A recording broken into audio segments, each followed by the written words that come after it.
Brandon Brands. Hey, what's up, everyone? This week on Brands on Brands and Brands, we talk about building your coaching toolkit, the tools you'll need to help more people. Check it out.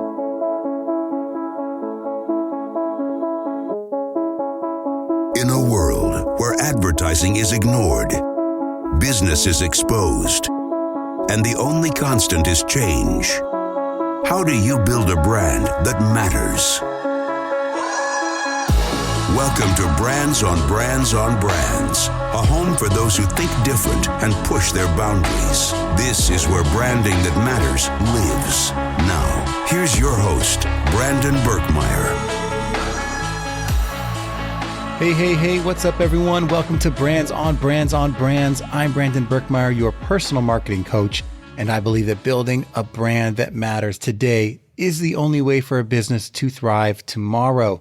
Thanks for tuning in, you guys. I do appreciate you being here on our Top 100 Marketing podcast, and we've been blessed here to feature the world's leading minds in marketing and entrepreneurship, keynote speakers, authors, entrepreneurs, top podcasters, people that are out there changing the game and making real impact in the world. Why?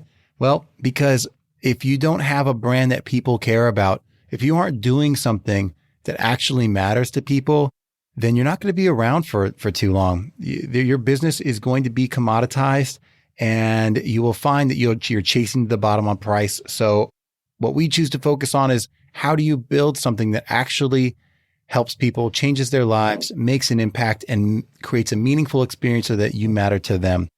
That's what we're about. That's my rant for this morning.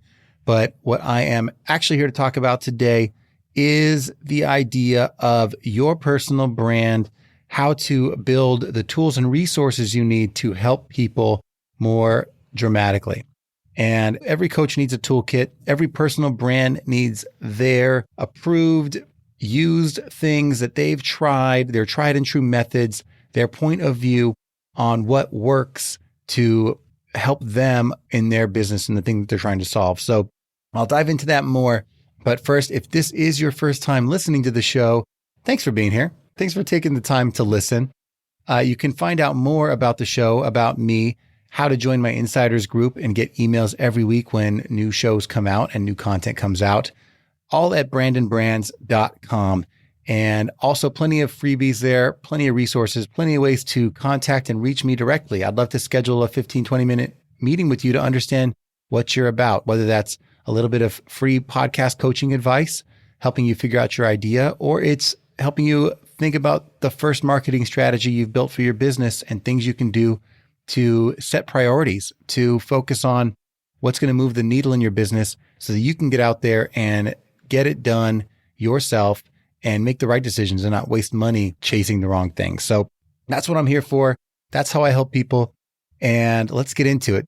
This whole season has really been about my personal branding framework for helping people. So what I've explained, if you want to go back, this idea started to formulate back in episode 74.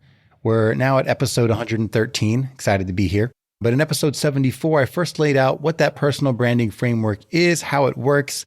And in season 2 launch, which is episode 94, I laid it out again in more detail. But basically, it's you have to create a message, build a community, and make an impact. 1, 2, 3. Have a message, build a community, make an impact. And the messaging helps you find your voice and become known for something. The community brings people together so that you can engage and talk to them and help figure out what their problems are, ask them what their problems are.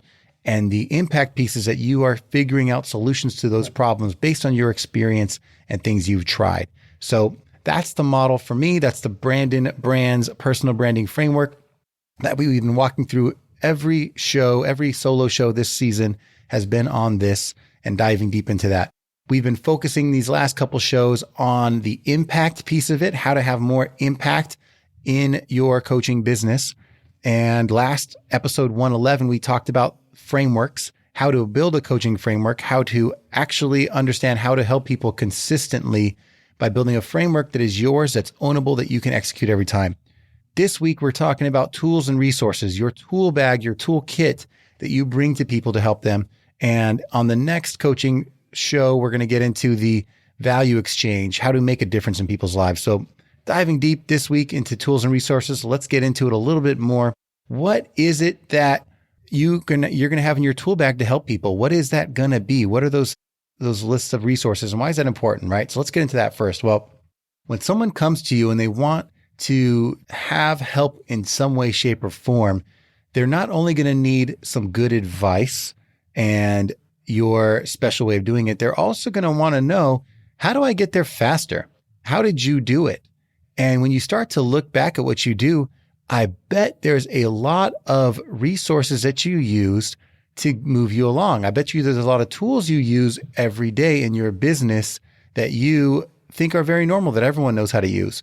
But maybe someone who's starting out doesn't know what to pick. And you did the research way back when you got started on which tool to use, and they haven't done that yet. So what you are offering is a fast pass. It's a fast pass, a quicker way to getting from A to B without them having to do the research themselves and solve these problems again. You've already done the work. Why not share it with them and say, well, here are the tools that I use. Here's my trusted vendors. Here's my resources. Here's how I did it, so that you can just start there and get moving faster. When you can do that, you've saved them a ton of time, which is a massive value to them right off the bat. And they trust you because you're using these things yourself. So a lot of us use these things every day. So why not go ahead and make that list, create the resources, create those tools, those templates, so that other people can benefit from that. And I'll be honest, when you start creating these things, sometimes you take it for granted too. You just do these things as a habit every time. But if you actually create a template, you're making your own business faster while creating resources that you can build into your coaching business. So there's massive value all around. There's no reason not to do this as soon as possible. It's going to help everyone out. And that resource sets you apart from the rest of the competition out there. So let's get into what these three things could be. So I like to categorize these into three things. It's, for me, your tools and resources can be thought of in three ways. One is your favorites. Two is your templates. And three is your skill builders. And we'll get into each of those. So your favorites. Your favorites are the things that you've done the work on, testing different things, or at least reading in depth about different things and what the offerings are, so that when someone asks you, what should I use? You can just tell them, you know what, like, you can do all the research. Everything is kind of the same. I use this one because I also know that this one's a good one. Depends on how you want to use it, but that way they can decide, okay, well, based on what my coach told me or this person told me, I can just pick this one because I know that this is going to be suitable for my needs. Because in most fields, there's going to be multiple options, and most people just need to know, like, what's a good enough decision based on your experience. And that's going to help them. So figuring out your favorites and listing them and categorizing them and having a template that you can just send people. Here's my links to where to get them so they don't have to go searching for them. Here's my list of things. So here's an example for me. When people want to know how to start a podcast, I have a ton of these resources already built. I get asked the same questions. Well, what equipment should I use? Well, here's my Word document, my PDF that shows these are the microphones you should use. Here's a link to where to buy them so you don't have to go searching for them. Here is the headphones you should buy. And I list the price and the link. Here is the, if you want to have a boom arm so it doesn't make noise, here's the one you can buy on Amazon. Here's the microphone pop filter so that you don't have all these loud S's coming through. And optionally, if you want some extra things, here's some other things you maybe don't need, or if you want to add them to your program, you can have them as well. Here's some other things that I use every day. So I have like an equipment list, and that helps people quickly move through and just make the decision, like buy. Okay, cool. I want to get started. What's it going to cost me? And they can eyeball it and say, okay, I understand what resources I'm going to need, and I can budget for that and have a better sense of what this stuff really is going to cost and what do I need versus not need. I'll tell you, anytime you make a purchase decision, there's, I'm sure, 10 other extra things you could buy that maybe you don't need, maybe you do, but you don't know. So you'd love someone to tell you, what do I actually need just to get started? Or if I want to get started and do this like for the long term, I want to buy everything. Like, what would you get that's just tell me everything, because I want to just do it all now.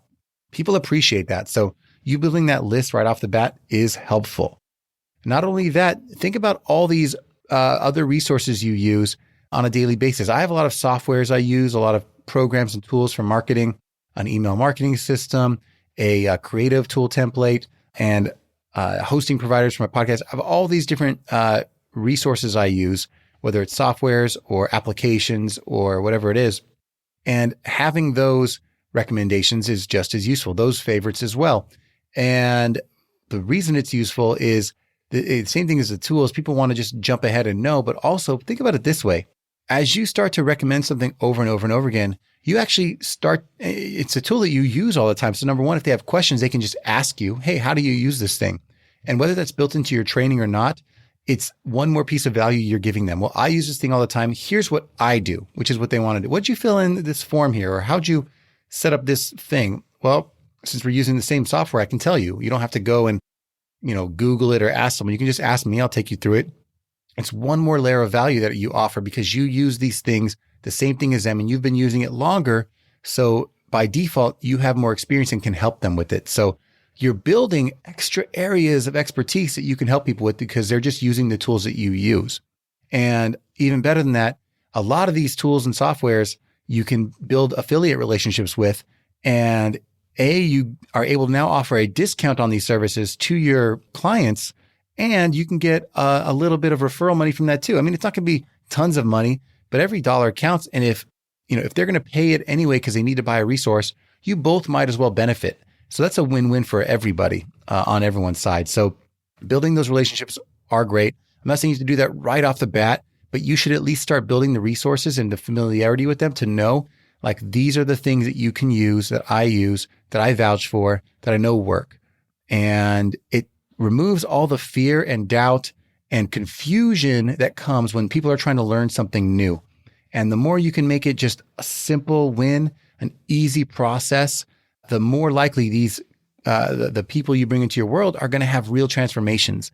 You're removing the hurdles, the fear, the things that make things hard, and you're giving them quick wins that say, oh, great, now I know. So boom, boom, boom, I know exactly what I need.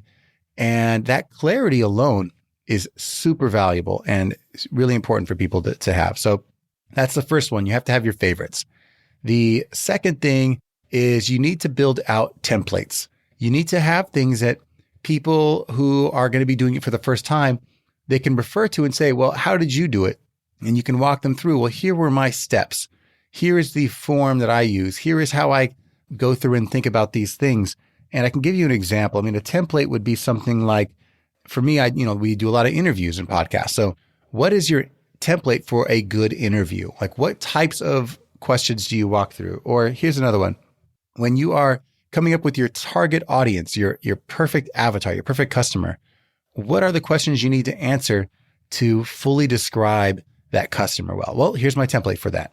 Or, hey, Brandon, how do you reach out to these high quality guests and get them to be on your show? Like, I just want to know what to say in the right order to get a more likely chance of them saying yes. Well, here's my email template. Here's the actual things I say that you can work into your own business. I use these things all the time. I'm like, hey, I want to go on more podcasts and, become a guest. Okay, what's the template for a bio? How do I actually write a bio in a way that's effective that other people are using? Because for most of these things, there are 100 ways to do it.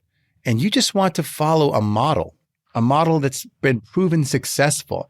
And if you as a coach can offer that model, it's hugely valuable to your clients. So think about that. How can you build a template that you use in your business that they can then just model and skip the learning curve on that as well? So that's templates for you guys. If you guys can get out there and build things for them that they can use on a daily basis, that they can use, and sometimes it's like the whole thing of you don't know what you don't know. You can explain to them, well, here's the templates you're going to need. And if they didn't even know that they needed these things, but they see that, wow, like you're opening their eyes to the things they didn't even know they needed. So for podcasting, as an example, there's, we have a pre-show checklist. So knowing that, oh my God, I should have something that I consistently do every time I start a show and a guest comes on is important. And oh my God, why is this important? Well, because it builds consistency into your program. It lets the guest know that you're a professional and you have confidence going in because you know exactly what you're going to do to start the show. That little thing maybe they wouldn't have thought of, but because you've built it for them and you use it on your own product, your own service, your own show, whatever that is, your own content, you know that it works for you and you have built it. Now they can build it too. And those templates are huge. So that's the second one. The first was favorites. The second is templates. The third is skill builders. So let's talk about this for a minute. Skill builders are the things that you know that everyone who hasn't done something for the first time, they need to practice. So, and that's true for anything. Anything you do is going to be bad the first time.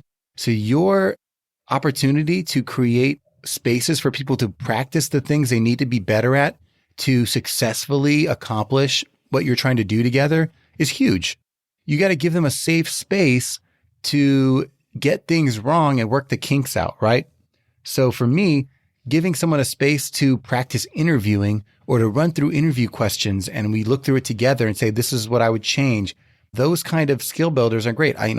What's important for a podcast? Well, you have to have good interview skills. Can you teach that? Yeah, actually you can. You can teach them that there are certain things that make more sense to ask that lead to better conversations. So that's a skill that I can teach time and time again. And through these different, levels of you look at every stage in your process and you say, okay, at this level, what's the thing I need to know now? What's the skill I need to know now? Actually looking at your business and saying, what does someone need to do to be successful at this? How could you help develop that is important. So what I tell a lot of people too is just start recording. I'm like, now that you've gotten going, just start recording episodes. Because in you recording episodes, if you didn't have clarity before, you'll start to find your voice.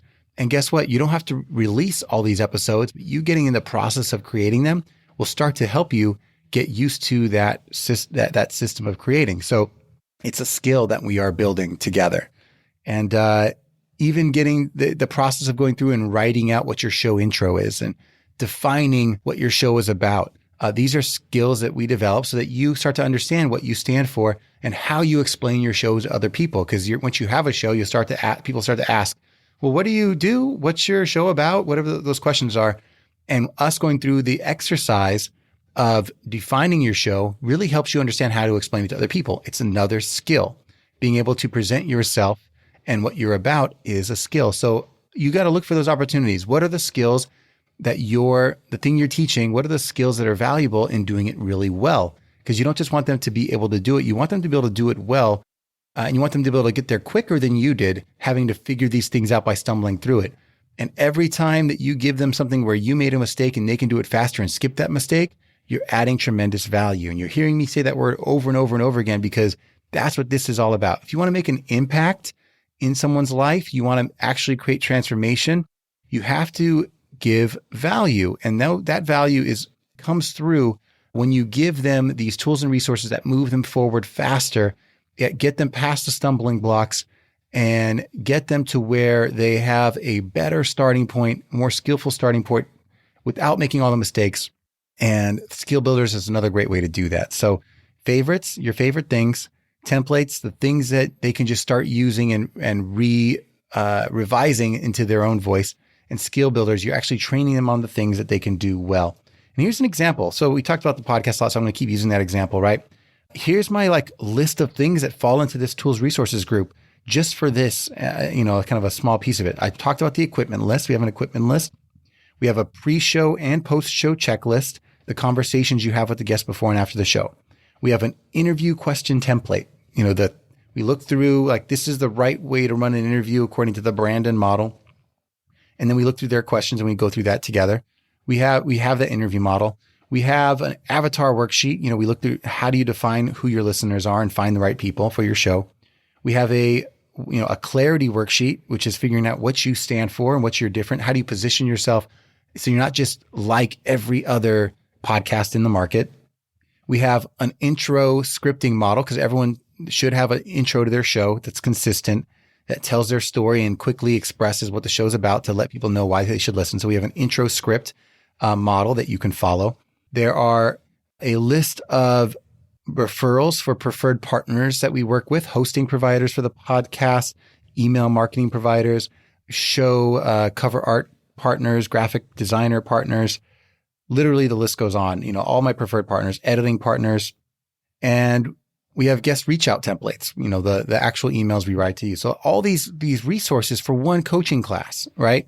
And I didn't have all of them to begin with, but as I started working through the program with people, I would build these things to help them. And now I have a new resource for people. And everything you add into the business is one more thing that sets you apart and helps people move through faster and you're a more helpful coach along the way.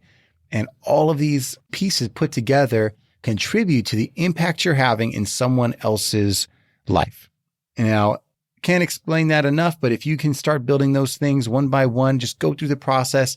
Like I said in episode 111, when I talked about framework, when you're actually going through and trying to optimize and test the things you're doing and you're working one person at a time, every time you work through something with someone, write it down, make it better, and then make it repeatable. And as you're doing that, you'll say, oh, I need a tool here. I need a resource here. So the way to do it isn't to try to outthink it. I know you guys, some of you analytic types like myself are out there trying to overthink everything and say, how do I plan this out from the beginning so my very first coaching experience is perfect? If you do that, it'll never get started. Best thing I can tell you is get out there, get one person that's willing to work with you for free and help them and walk through what you think your coaching program is with them. And then when you do that, start to build these models and templates. And then if you're not confident again yet, do it with one more person for free and walk them through it now that you've built some tools and some models and that you have the framework built. And after that, feel it out. Like decide, okay, at this point, am I ready to try to work with someone on a paid basis at maybe a low discounted cost in like a beta group? Or do I want to work it through one more time? Do that work, and because you trying to plan it out might take you months, but you working through it with an actual person could take you days. And that's what you need, because that confidence, that idea of executing something and being in the work, engaging in the work, will create the clarity you need. It's not through ideating and through writing things down will you create clarity. It's not through brainstorming will you create clarity. It's through actual work. Engagement creates clarity. Get out there, do the work, figure out what's working, and then you'll be clearer on how you help people and how to do this the right way. And that will build confidence that you wouldn't believe. That's the best thing I can give for you guys today. Again, in episode 115, which will be coming up in a couple episodes, we'll dive into the value exchange piece of it, which will conclude the impact piece of the personal branding framework. And I hope you guys look forward to that. And again, go back, listen to all the episodes. Let me know what you guys think. If you are finding value, if this is changing the way you do business, all I ask is that you go to Instagram, take a picture of this episode, go to Instagram, post it, tag me in it. Let me know that you're listening. Let other people know that it's helping you. And it's the biggest thing you can do for me so that this show grows, so that we have more impact in people's lives. We do it together. And you're always welcome to reach out to me. If you don't want to do this alone, I'm here to help. You can always reach out to me on the website. There's a way to click to say hey to me, and we can schedule time to work together.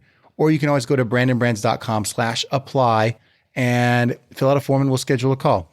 Whatever you need to do, happy to help, or just keep listening for that free information. Appreciate you guys. Thanks for listening, and I will catch you next time.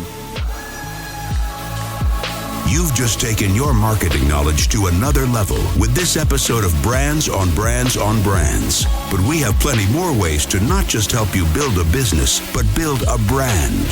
Head over to brandonbrands.com for more resources, as well as access to our blogs, videos, and exclusive coaching sessions with your host. Be sure to visit brandonbrands.com.